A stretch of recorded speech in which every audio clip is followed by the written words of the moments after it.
बड़ी खबर इस वक्त आपके सामने न्यूज 24 पर। महाराष्ट्र बीजेपी के उम्मीदवारों की पहली लिस्ट जारी हो चुकी है।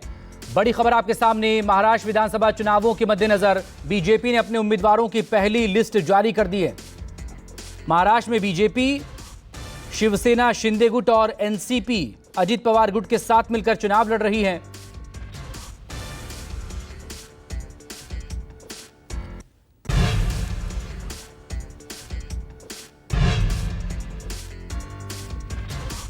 निन्यानवे उम्मीदवारों की लिस्ट इस वक्त 99 उम्मीदवारों का बीजेपी ने ऐलान कर दिया है। महाराष्ट्र विधानसभा चुनावों के मद्देनजर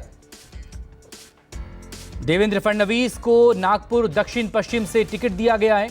वहीं बावनकुले को कामठी से बीजेपी ने अपना उम्मीदवार बनाया है। महाराष्ट्र बीजेपी के उम्मीदवारों की पहली लिस्ट में नागपुर से उम्मीदवार बनाए गए हैं देवेंद्र फडणवीस। फिलहाल इस वक्त शिंदे सरकार में डेप्यूटी सीएम हैं देवेंद्र फडणवीस। एक बार फिर से नागपुर दक्षिण पश्चिम से बीजेपी के उम्मीदवार बनाए गए हैं। इससे पहले बीजेपी शिवसेना सरकार में मुख्यमंत्री के तौर पर उनका कार्यकाल रहा, लेकिन जब ये महायुति की सरकार बनी तब देवेंद्र फडणवीस इसमें डेप्यूटी सीएम बने थे। तमाम बड़े चेहरों को शामिल किया है बीजेपी ने अपनी इस लिस्ट में। महाराष्ट्र को लेकर बीजेपी कोई भी रिस्क लेने के मूड में नहीं है। बड़े चेहरों पर भरोसा जताया गया है और साथ ही इस 99 उम्मीदवारों के नामों को हम देखें तो वो बड़े नाम इसमें नज़र आते हैं, जिससे बीजेपी को बहुत उम्मीदें हैं। इससे पहले कल झारखंड को लेकर बीजेपी ने अपने उम्मीदवारों के नामों का ऐलान कर दिया था और अब आज महाराष्ट्र को लेकर उम्मीदवारों के नाम का ऐलान। गठबंधन के साथ बीजेपी चुनाव में यहां पर पहुंची है। जिस तरह का फॉर्मूला सेट हुआ है महाराष्ट्र में, और ये 99 उम्मीदवारों की लिस्ट महाराष्ट्र में बीजेपी की तरफ से जारी कर दी गई है।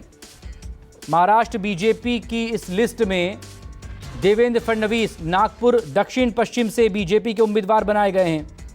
इसके अलावा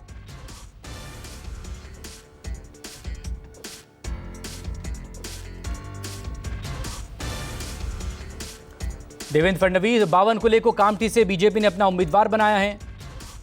कुमार गौरव मेरे सहयोगी इस वक्त हमारे साथ जुड़ गए हैं। कुमार, बीजेपी ने 99 उम्मीदवारों की पहली लिस्ट जारी की है महाराष्ट्र विधानसभा चुनावों के मद्देनजर। कौन से बड़े और अहम नाम इस लिस्ट में आपको नजर आ रहे हैं? तौर पे महाराष्ट्र विधानसभा चुनाव को लेकर बीजेपी की पहली सूची जारी हो गई है, जबकि बैठक सीईसी को जो थी वो 4-5 दिन पहले हुई थी और 110 नामों पे मुहर लगाई थी सीईसी ने, और आज जाकर 99 उम्मीदवारों की सूची बीजेपी ने जारी की है। जो नाम आपने लिया बड़े नाम वही है। देवेंद्र फडणवीस हैं, डिप्टी सीएम है, नागपुर दक्षिण पश्चिम से उम्मीदवार हैं। कामठी से चंद्रशेखर कृष्णराव बावनकुले हैं जो कि प्रदेश अध्यक्ष भी हैं। इसके अलावा कई महिलाओं को भी मैदान में उतारा गया है। खासकर एक नाम जो ध्यान खींचता है उसमें कहीं ना कहीं सुश्री श्री जया अशोक चौहान का भी नाम यहाँ पे सामने आया है, और जाहिर तौर पे ये लोगों की नजर में ये नाम आएगा। माना ये जा रहा है कि बीजेपी ने जो 99 उम्मीदवारों की सूची जारी की है उसमें कुछ सांसदों को भी, जो पूर्व सांसद है जिनका टिकट कटा था, उनको भी टिकट दिया गया है।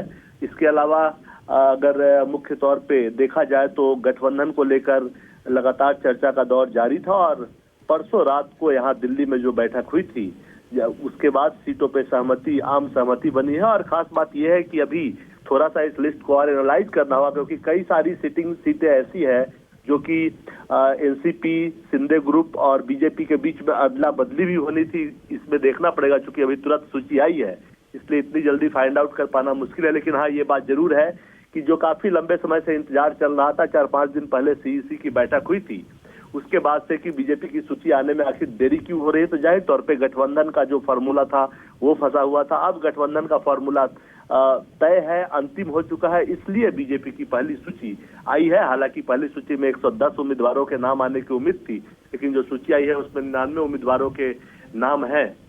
तो एक आप कह सकते हैं कि उम्मीदवारों की सूची जारी करने में ही सही बीजेपी थोड़ा सा लीड लेती हुई महाराष्ट्र में दिख रही है। और बिल्कुल सही कहा आपने, क्योंकि जो महाविकास अघाड़ी है वहां तो उद्धव और कांग्रेस के बीच में सीटों को लेकर, कुछ सीटों को लेकर अभी पेच फंसा हुआ है। कुमार गौरव मेरे साथ बने रहिएगा, लगातार हम आपसे बात करते रहेंगे इस लिस्ट पर।